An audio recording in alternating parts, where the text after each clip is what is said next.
Good morning friends. आज का rubric है deeds desires to perform useful. Deeds होता है कोई भी काम करना, खुद अपनी मर्जी से, कॉन्शियसली, इंटेंशनली कोई भी कार्य करना, क्रिया।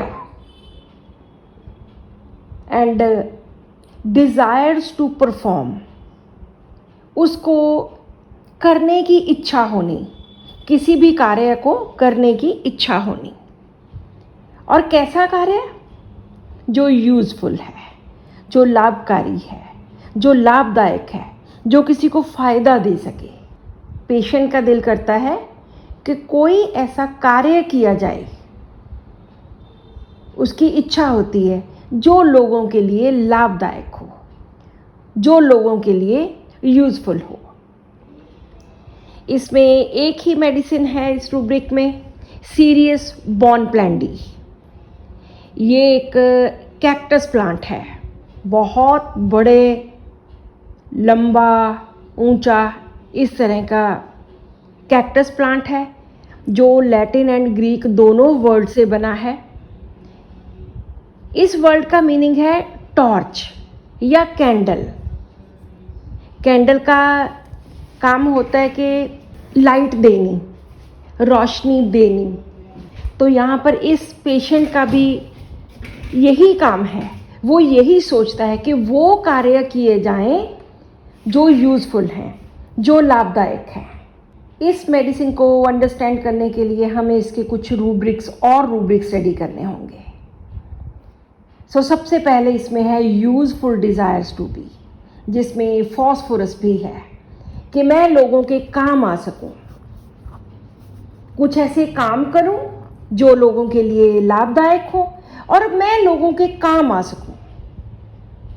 एंड जेनरस टू, बहुत ज़्यादा दानी, बहुत ज़्यादा परोपकारी, लोगों की मदद करने वाला।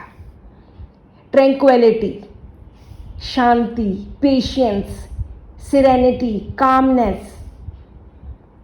और इसमें काम करने की, किसी भी काम में एंगेज रहने की बहुत ज़्यादा प्रवृत्ति होती है। Industrious, mania for work, desire to engage at work, कुछ ना कुछ करते रहना। बिजनेस डिज़ायर फॉर, और साथ में इसको लगता है कि delusion influence one is under a powerful, कि ये एक पावरफुल इन्फ्लुएंस के अंडर है, कोई ऐसी इंपॉर्टेंट शक्ति है जिसके अधीन ये काम कर रहा है। प्रे करता है। और साथ में ये भी डिल्यूजन है, delusion offended he has people, शायद इसको लगता है कि इसने लोगों को नाराज़ किया है तो अब उनकी मदद करना चाहता है। पहले इसने लोगों को ऑफेंड किया है, नाराज़ किया है। ये एक बहुत बढ़िया मेडिसिन है जो हम उन लोगों में इस्तेमाल कर सकते हैं जिनका कुछ यूज़फुल करने का, कुछ लाभकारी, लाभदायक जो चीज़ें लोगों के लिए हों वो करने का मन करता है। अगर हम इसका डीडी करते हैं, डिज़ायर टू परफॉर्म गुड, कुछ लोग हैं जिनका अच्छा करने को दिल करता है, वहाँ पे एक ही मेडिसिन है, वो है कॉफिया टोस्टा। अगर डिज़ायर टू परफॉर्म ग्रेट है, कुछ बड़ा, तो वहाँ पे हमारे पास एक ही मेडिसिन है, दैट इज कोकेन। और अगर डीड्स ही could do great as if, वो कर सकता है कुछ बड़े कार्य, तो वहाँ पे कोकेन एंड हेलिबोरस दो मेडिसिन हैं। जैसे बहुत बार पेशेंट्स आके बोलते हैं कि डॉक्टर साहब मैं तो लोगों को होम्योपैथी के गुणों के बारे में बहुत कुछ बताता हूँ, मैं तो लोगों को कहता हूँ कि होम्योपैथी लिया करो। आप किसी अच्छे होम्योपैथिक डॉक्टर के पास जाइए, आप उनके पास जाइए, तो आप होम्योपैथी लीजिए ताकि मैं लोगों के काम आ सकूं, लोगों को बता सकूं, उनकी सेहत को, उनको अच्छी सेहत दे सकूं ताकि वो होम्योपैथी अपनाएं। इस तरह से हम इस मेडिसिन को यूज़ कर सकते हैं। मेरे पास एक पेशेंट आते हैं, वो अक्सर यही बातें करते। सो this is all in today's rubric. आज की वीडियो का क्वेश्चन है, डीड्स के साथ रिलेटेड किसी और मेडिसिन का कोई और रूब्रिक लिखिए। Thank you. Good morning friends. आज का रूब्रिक है लेजीनेस टेंडेंसी टू। लेजीनेस होती है सुस्ती, काम करने को दिल ना करना, कुछ भी करने को दिल ना करना, स्लो हो जाना, रिलैक्स हो जाना, इच्छा ना करनी कुछ भी करने को, कोई भी एफर्ट डालने को, कोई भी एक्सर्शन करने को दिल ना करना, आलस। टेंडेंसी टू, उसकी ये प्रवृत्ति है, उसका झुकाव इस तरह का, उसका रुझान इस तरह का है। यूजुअली ये लोग ऐसे होते हैं, इनकी टेंडेंसी ऐसी होती है लेजीनेस की, इनका बिहेवियर इस तरह का होता है।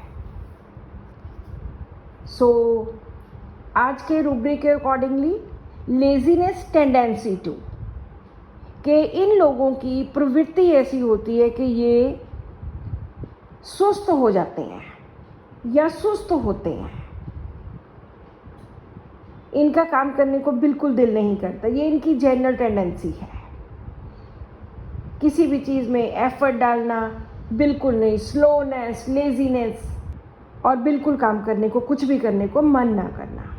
इस रूब्रिक में हमारे पास दो मेडिसिन हैं, साइक्लामेन एंड लैकेसिस। साइक्लामेन में फिजिकल इंडोलेंस है, क्योंकि उसमें डिल्यूजन्स इस तरह के होते हैं, उसको लगता है कि ही इज़ अ क्रिमिनल, उसने कोई क्राइम कर दिया है, उसने कोई गलत कर दिया है, और अब वो अकेला है, डिजर्टेड है, अलोन, फोरसेकन, और बहुत गिल्टी कॉन्शियस होता है कि ये मैंने क्या कर दिया। शायद उस वजह से फिजिकल इंडोलेंस होती है, लेजीनेस होती है, ड्यूटी निगलेक्ट का थीम होता है इसमें कि मैंने अपनी ड्यूटी निगलेक्ट की है साइक्लामेन में, तो उस वजह से हो सकता है कि उसकी टेंडेंसी टूवर्ड्स लेजीनेस हो जाती होगी। दूसरी मेडिसिन है लैकेसिस। ये बहुत सरप्राइजिंग है कि लैकेसिस में लेजीनेस की टेंडेंसी है, लेकिन अगर हम लैकेसिस को अच्छी तरह से देखते हैं, समझते हैं, तो एक तरफ वो हाइपर है, बहुत ज़्यादा तेज़ है, सिट एवर्शन 2 है, बिल्कुल बैठ नहीं सकता, टिक नहीं सकता। सिट एवर्शन 2 में सिर्फ दो मेडिसिन हैं, एक आयोडम और दूसरी लैकेसिस, और कोई भी काम ये ढंग से नहीं कर सकता।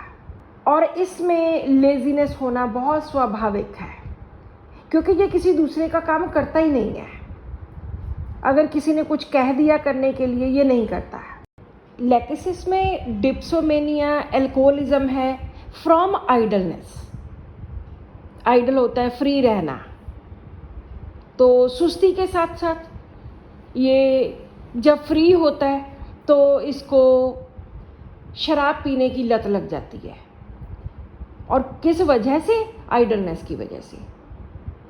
सो स्लो है और आइडल है, फ्री है, ये भी इसका लैकेसिस का रूब्रिक है। सो इतना एक तरफ इतना हाइपर और दूसरी तरफ टेंडेंसी टू लेजीनेस, क्योंकि बहुत बार लोग आके अपने बच्चों के बारे में बताते हैं, लैकेसिस के बच्चों के बारे में, तो वहाँ पे ये कंडीशन आती है कि ये स्लो भी बहुत है और ये लेज़ी भी बहुत है। This is all in today's video. तो आज की वीडियो का क्वेश्चन भी यही है कि लैकेसिस के साथ रिलेटेड 3 लेजीनेस के, स्लोनेस के रूब्रिक्स लिखिए। Thank you. Good morning friends.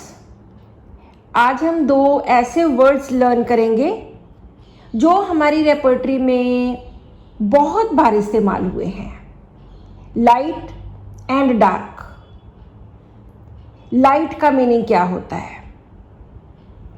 Light होता है रोशनी, जहाँ पे सब कुछ क्लियर होता है, सब कुछ दिखता है, everything is visible, everything is clear, सब कुछ क्लियर है, सब कुछ ब्राइट है, सब कुछ पॉजिटिव है, रोशनी है, नूर है।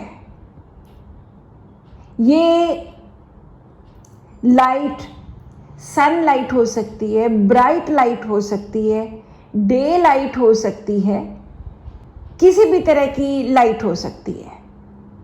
जब रोशनी की ज़रूरत है, लाइट डिज़ायर। जब रोशनी की ज़रूरत नहीं है, लाइट शन्स, सेंसिटिव टू लाइट। ये तो लाइट का एक मीनिंग हो गया, जहाँ पे सब कुछ क्लियर है, सब कुछ दिखता है, बहुत ब्राइट है। इसका दूसरा मीनिंग आ गया नॉलेज। जब हम किसी चीज़ को जानना चाहते हैं कि इस चीज़ का मीनिंग क्या है, या मुझे बीमारी क्या है, या मेरा लाइन ऑफ ट्रीटमेंट क्या है, या मुझे कौन सी मेडिसिन दी गई है, या क्या मैं टेस्ट करवाऊं या ना करवाऊं, तो वहाँ पर भी हम लाइट लेते हैं, लाइट डिज़ायर। कि पेशेंट को नॉलेज की ज़रूरत है, वो जानना चाहता है। जब भी पेशेंट आके बोलता है कि डॉक्टर साहब आप बताइए टेस्ट करवाऊं या ना करवाऊं, या जो करवाने हैं वो टेस्ट लिख दीजिए, वहाँ पे लाइट डिज़ायर होता है। लाइट का एक और मीनिंग है हल्के रहना, बिना बोझ के, बिना भार के, बिना झमेले के।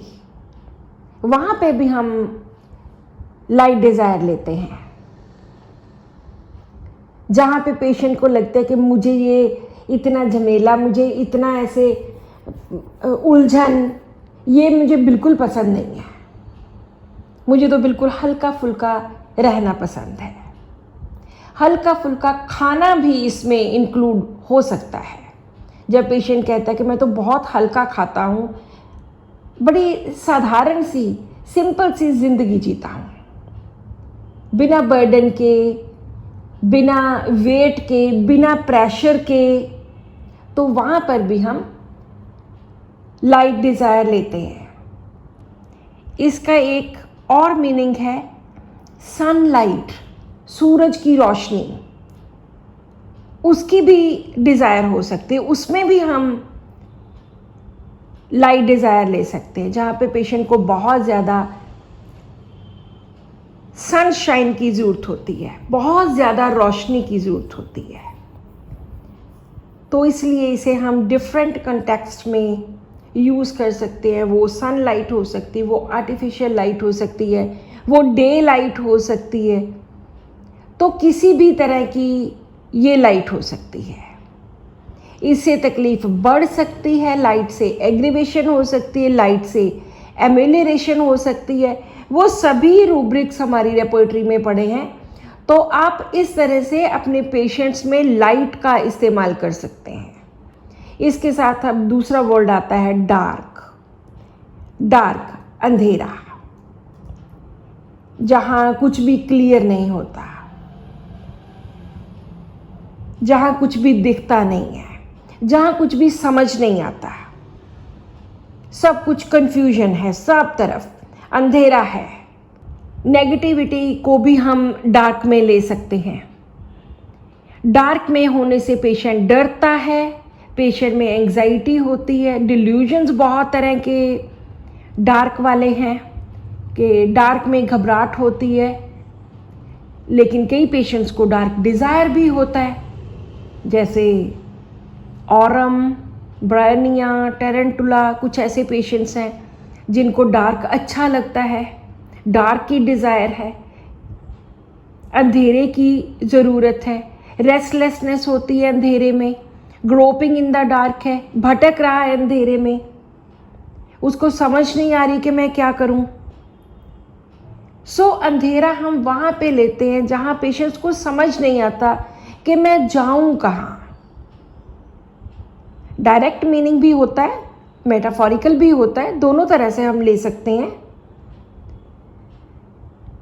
तो पेशेंट को कुछ समझ नहीं आता कि सब कुछ किस डॉक्टर को दिखाऊं, किस पैथी में जाऊं, अंग्रेज़ी दवाई में तो कोई इसका इलाज है नहीं, तो आयुर्वेदिक लूं या होम्योपैथी लूं, वो इन चीज़ों में भटक रहा है। तो वहाँ पे हम dark groping in the dark भी ले सकते हैं, या डार्क में अगर उसको घबराहट होती है बहुत ज़्यादा, उसका दिल घबराता है कि मैं करूँ क्या, एंग्जाइटी डार्क है, फियर डार्क है, डिल्यूजन्स डार्क है। सो इस तरह से हम ये दो वर्ड्स अपनी रोज़मर्रा की ज़िंदगी में हर रोज़ अपने पेशेंट्स में बड़ी कॉमनली इस्तेमाल करते हैं। सो मुझे लगता है कि आपको ये दोनों वर्ड्स क्लियर हो गए होंगे, लाइट एंड डार्क, और आप इनको अपने पेशेंट्स में इस्तेमाल कीजिए। This is all in today's video. आज की वीडियो का क्वेश्चन है, 2 रूब्रिक्स डार्क के एंड 2 रूब्रिक्स लाइट के लिखिए, और साथ में उनकी मेडिसिन भी लिखिए कि कौन कौन सी मेडिसिन है। Thank you. Good morning friends. आज का रूब्रिक है carried desire to be. Carried होता है किसी भी चीज़ को हाथों में उठा के, बाजुओं में उठा के, अपनी बैक पे उठा के उसको एक जगह से दूसरी जगह पर लेके जाना। अब बच्चों में तो हम ये rubric carried desire to be ले सकते हैं कि बच्चे का मन करता है कि मुझे उठा ही रखें, लेकिन बड़ों में इस रूब्रिक को मेटाफोरिकली यूज़ कर सकते हैं। जब एक पेशेंट आता है और आपको कहता है कि आप मुझे ठीक कर दीजिए, वैसे तो हर पेशेंट आके उसकी इच्छा यही होती है कि मैं डॉक्टर के पास आया हूँ, मैं ठीक हो जाऊँ। तो क्या हम हर जगह पे कैरिड डिज़ायर टू बी लेंगे, या कौन सी ऐसी जगह है जहाँ पे हम कैरिड डिज़ायर टू बी लेंगे? हम उन पेशेंट्स में ये रूब्रिक लेंगे जहाँ पे पेशेंट हमें बोलेगा कि डॉक्टर साहब आप मुझे ठीक कर दीजिए।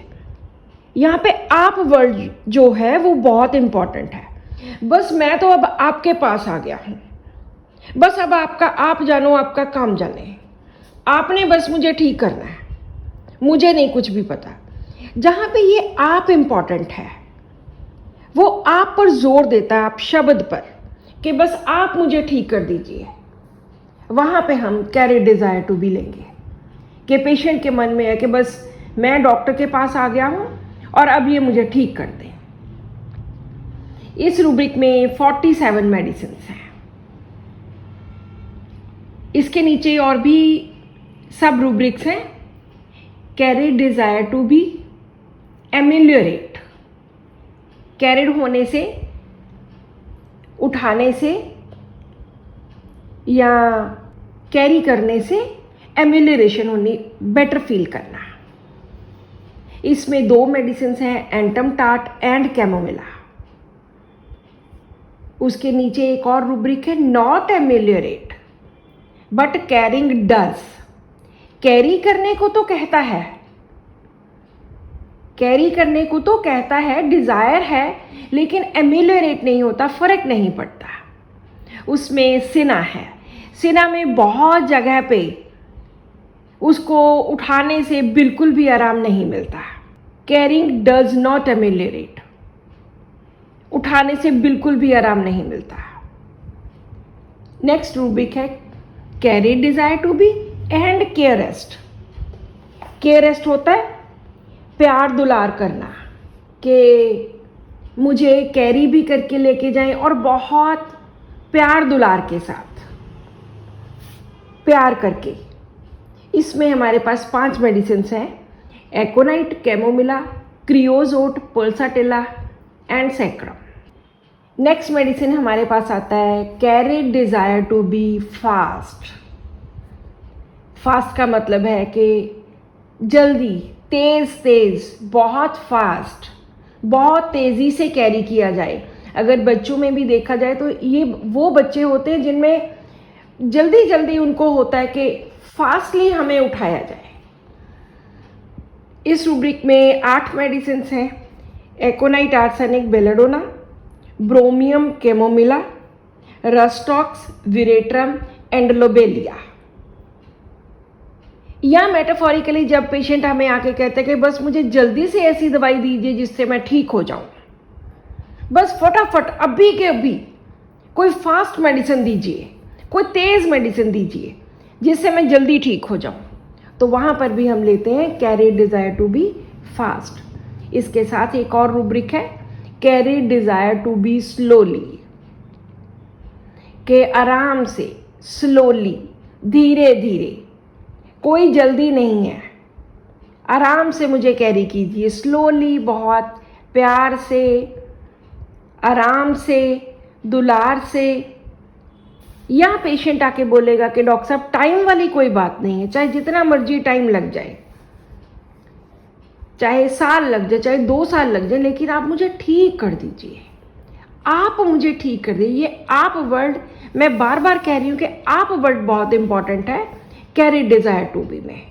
तो यहाँ पे हमारे पास एक ही मेडिसिन है, दैट इज पल्साटिला।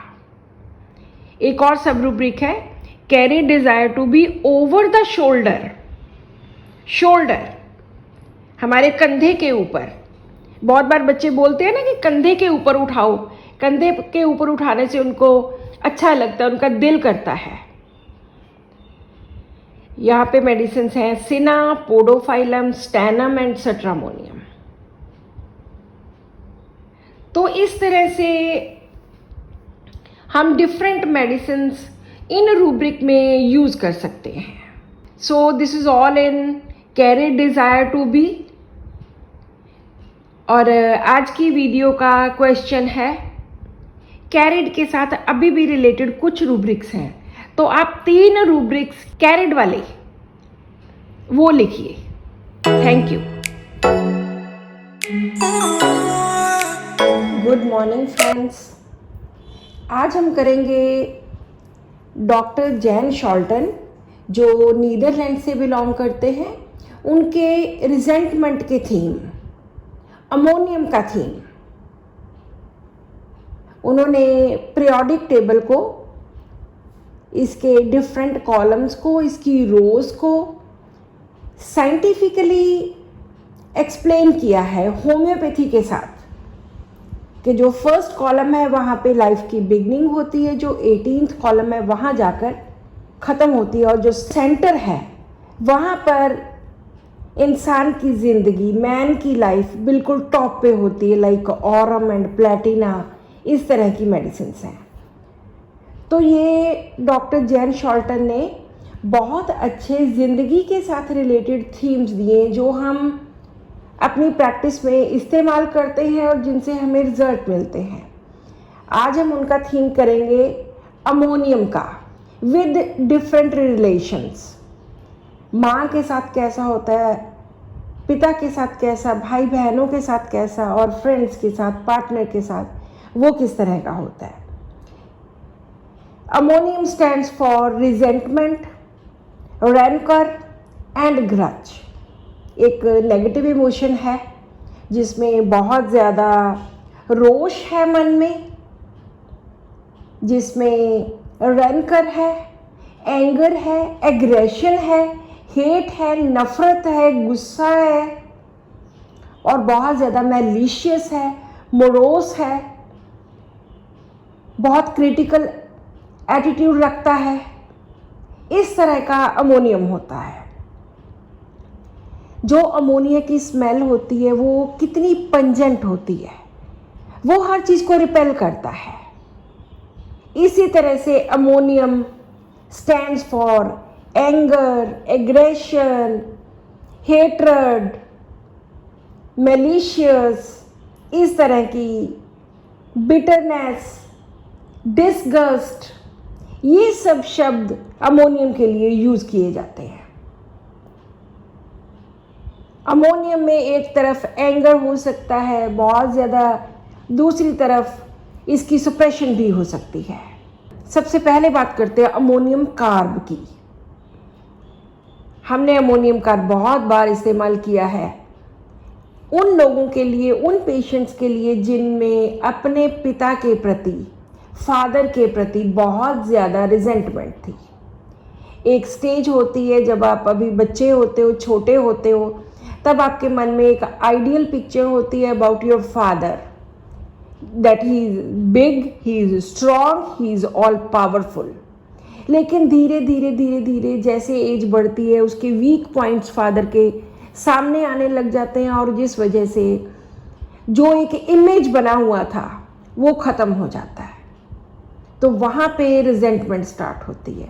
वहाँ पे उसको लगता है कि ये तो हर वक्त मेरे साथ क्रिटिकल एटीट्यूड रखते हैं, हमेशा टोकते हैं, हमेशा बोलते हैं, हमेशा कुछ ना कुछ कहते हैं, इस तरह का फादर के प्रति। और हद तो तब होती है जब पेशेंट कहता है my father is a shit. बहुत बड़ी बात है। अमोनियम कार्ब का थीम है my father is a shit. इतनी ज़्यादा रिजेंटमेंट, इतनी हेट्रेड, इतना क्रिटिसिज्म, इतना ग्रज, इतना रैंकर अपने फादर के प्रति। ये कोई छोटी मोटी गुस्से वाली बात नहीं है कि एक बात पे गुस्सा आया और कह दिया। ये बहुत बड़ी बात है अपने फादर को शिट कहना। और मैंने एक पीसीओडी का केस ठीक किया था जिसमें एक लड़की ने बोला था कि मैं अपने फादर को देखना ही नहीं चाहती, he is like a shit. तो उसके फेशियल हेयर थे, और जैसे ही उसको ये दवाई दी अमोनियम कार्ब, उसके सारे फेशियल हेयर ठीक हो गए। इस बात को भी बहुत साल हो गए, 15, 20, 25 साल हो गए, और कभी भी मुड़ के उसको दोबारा से पीसीओडी की प्रॉब्लम नहीं हुई, ना ही फेशियल हेयर दोबारा आए, बस एक बार ख़त्म हो गए। सो जहाँ पे भी फादर के प्रति बहुत ज़्यादा गुस्सा, रिजेंटमेंट, ग्रज, वहाँ पे हम अमोनियम कार्ब यूज़ करते हैं। नेक्स्ट मेडिसिन आती है अमोनियम म्यूर। बिल्कुल उसी तरह जैसे फादर के प्रति आइडियलिज्म का मन में बना हुआ था, उसी तरह म्यूर के साथ होता है। Mure stands for mother. Mother जिसने बच्चों को नर्चर करना होता है, केयर देनी होती है। लेकिन इस पेशेंट के मन में आ जाता है कि मेरी माँ ने मेरी उतनी केयर नहीं की जितनी करनी चाहिए थी। ये भी एक टाइम पे अपनी मदर के साथ बहुत ज़्यादा अटैच्ड होते हैं, लेकिन एक टाइम आता है जब बहुत डिसअपॉइंट होते हैं, बहुत ज़्यादा मन में गुस्सा आता है, बहुत ज़्यादा मन में हेट्रेड फीलिंग, क्योंकि शायद इनकी माँ ने इनकी केयर ढंग से नहीं की, या इनकी माँ इनको किस्मत के सहारे छोड़कर चली गई, या जो आइडियल मदर का थीम था वो पूरा नहीं हुआ। तो मदर इनका रीजन बनती है बीमारी का। मैं फिर से कह रही हूं कि इसमें थोड़ा सा हल्का सा गुस्सा नहीं है, इसमें ग्रज है, इसमें हेट्रेड है, इसमें रैंकर है, हेट है, क्रिटिसिज्म है टूवर्ड्स मदर। तो जहां पे मदर के प्रति इतनी रिजेंटमेंट होती है कि माँ ही रीज़न है मेरी इस बीमारी का, इस तकलीफ का, वहाँ पे रिजेंटमेंट टू मदर लेकर हम अमोनियम म्यूर यूज़ करते हैं। इसमें नेक्स्ट मेडिसिन आती है ammonium phos. Phosphorus stands for communication, for friends, brothers, sisters, इस तरह से। और रिजेंटमेंट अगेन फॉर फ्रेंड्स, दोस्तों के प्रति, ब्रदर सिस्टर्स के प्रति, उनसे नाराज़ हो जाना किसी बात पे।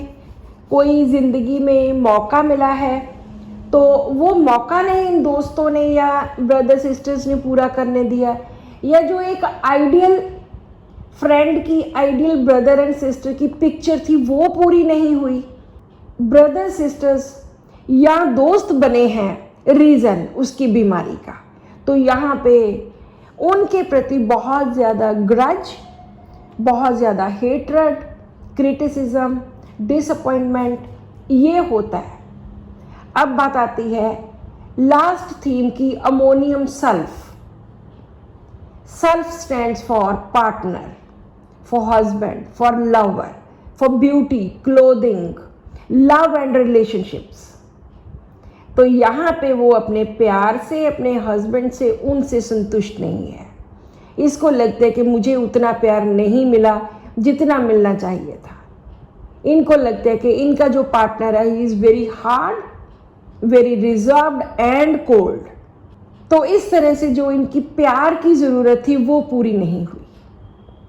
उस वजह से इनके मन में रिजेंटमेंट आ गई, ग्रज आ गई, गुस्सा आ गया अबाउट दिस रिलेशनशिप, कि जो इनको प्यार मिलना चाहिए था अपने पार्टनर से, जितनी इनकी हाई एक्सपेक्टेशंस थी, जितना आइडियल्स थे इनके, सब मिट्टी में मिल गए, सब चूर चूर हो गए। उस वजह से इनके पार्टनर के प्रति इनके मन में बहुत ज़्यादा रिजेंटमेंट, गुस्सा, और ये समझते हैं कि हमारी बीमारी का कारण, हमारी प्रॉब्लम का कारण सिर्फ हमारा पार्टनर है। तो वहाँ पे हम ये थीम लेंगे। ये थीम्स हमने बहुत बार इस्तेमाल किए, सैकड़ों बार इस्तेमाल किए हैं। Resentment to mother, father, partner, brother, sisters या फ्रेंड्स,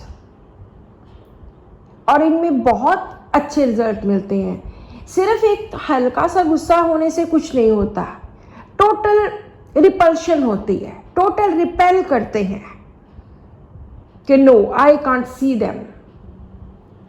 इतनी ज़्यादा नफरत होती है मन में। ये वो नफरत निकाल भी सकते हैं, उसको सुप्रेस भी कर सकते हैं, बोल भी सकते हैं, कह भी सकते हैं, लेकिन नफरत से भरे पड़े होते हैं इन रिश्तों के प्रति। सो आज हमने ये थीम किए डॉक्टर जैन शॉल्टन के, जिसमें रिजेंटमेंट टू डिफरेंट रिलेशंस हमने स्टडी किया। आज की वीडियो का क्वेश्चन है, जिन भी डॉक्टर्स को जैन शॉल्टन के नेट्रम का थीम पता है वो नेट्रम का थीम लिखिए। Thank you.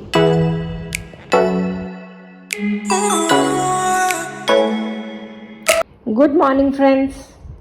आज का रूब्रिक है loquacity, religious subjects about. Loquacity होता है बहुत ज़्यादा बोलना, बातूनी, बहुत बातें करने वाला, जो दूसरे को बातें करने का मौका ही ना दे, खुद ही बोलता रहे, बोली जा रहा है, बोली जा रहा है। तो ये पेशेंट किस चीज़ पे बोलता है? रिलीजियस सब्जेक्ट्स अबाउट, धर्म के ऊपर, धर्म के साथ संबंधित, अपने रिलीजन के बारे में।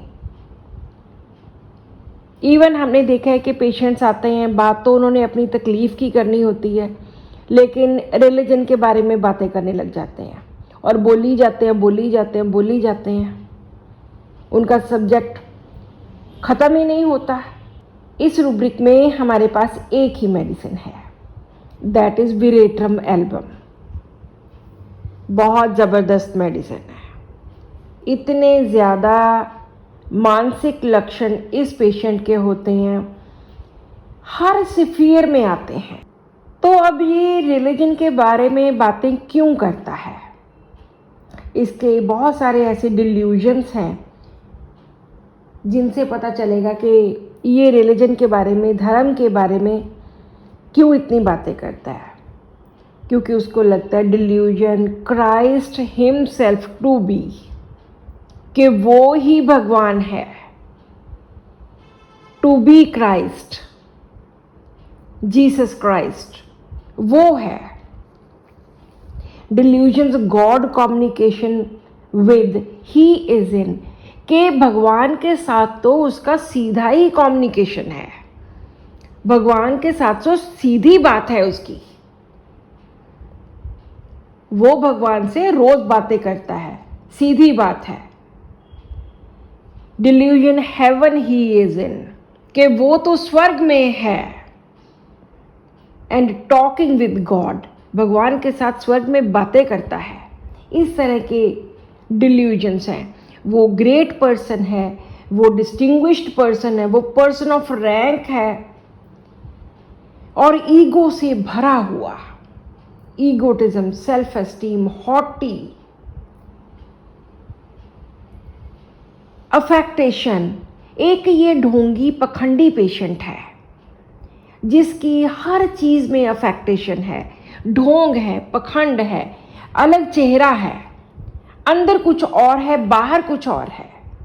अफेक्टेशन इन जेस्चर्स, वो जो हरकतें करता है, जो एक्ट्स करता है, या शब्द जो है, जो बोलता है, हर चीज़ में पाखंड है।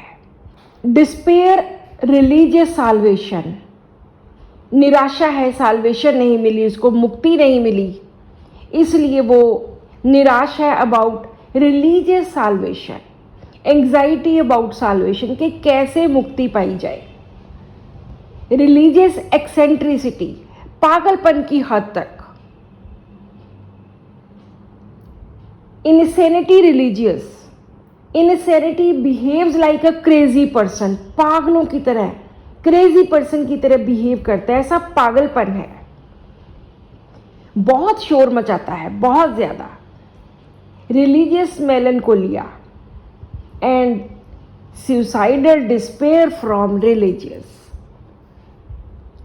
तो सुसाइडल तक पहुंच जाता है, आत्महत्या करने तक पहुंच जाता है। इतनी ज़्यादा रिलीजियस डिस्पेयर होती है, निराशा होती है। तो ये भगवान के बारे में, धर्म के बारे में हद से ज़्यादा बातें करता है, बहुत बातें करता है। जब आपके पास भी आएगा तो कभी कहीं से कोई दो लाइनें, कोई कबीर जी के दोहे, कोई गुरु ग्रंथ साहिब में से दो पंक्तियाँ, कोई बाइबल में से कहीं से भी ये लाइंस बोलेगा, हिम्स बोलेगा, कोई शब्द बोलेगा, लेकिन इसकी हर बात में पाखंड होगा, क्योंकि इसमें अफेक्टेशन बहुत है, ईगो बहुत है। ये किसी बंदे को बंदा नहीं समझता, खुद को समझता है कि मैं ही बहुत बड़ा हूँ और मेरा भगवान के साथ डायरेक्ट कम्युनिकेशन है, भगवान के साथ मैं हर रोज़ बातें करता हूँ और मैं तो बहुत पहुँचा हुआ व्यक्ति हूँ। लेकिन असल में ऐसा कुछ नहीं होता, सिर्फ ये दिखावा होता है, प्रिटेंड करता है, हर चीज़ को प्रिटेंड करता है, फीन करता है, पाखंड करता है। इसके पीछे रीज़न क्या होता है कि लोगों को भरमाना, लोगों को लूटना, लोगों को अपने वश में करना, ये रीज़न होता है। क्योंकि इतना एम्बिशियस है, मीन्स एम्प्लॉयड एवरी पॉसिबल, कोई भी तरीका, जो उस दिन हमने लाइकोपोडियम का किया था, साम दाम दंड भेद, ये भी ऐसा है, कोई भी तरीका अपनाएगा लोगों को इम्प्रेस करने के लिए, लोगों को लूटने के लिए। आज की वीडियो में विरेट्रम एल्बम का रिलीजियस रूप जो है वो हमने देखा। आज की वीडियो का क्वेश्चन है, विरेट्रम एल्बम के पाखंड के साथ रिलेटेड, उसके प्रिटेंड के साथ रिलेटेड, फीन के साथ रिलेटेड 5 रूब्रिक्स लिखिए। Thank you.